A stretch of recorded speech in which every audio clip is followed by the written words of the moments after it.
fiarabanao manokana amin'ny anaran'i Jesosy Kristy tompo. Ny marika toko 7:7 dia manambara hoe hoy Jesosy taminy fa Jesosy nandray ny tanany ka nanarina azy dia nitsangana izy.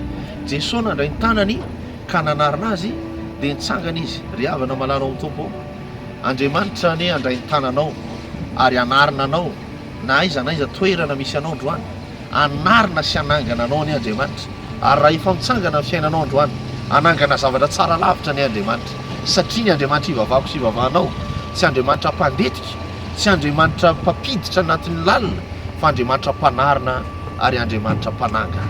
Ho tahina manokana ny ianao ary manonona fananganana ho amin'ny fiainanao avy any an-danitra. Tsy hainay izany fa Andriamanitra loharano ny zavatra rehetra ny anangana ny toy anoavinao rehetra amin'ny anaran'i Jesosy Kristy tompo. Amen.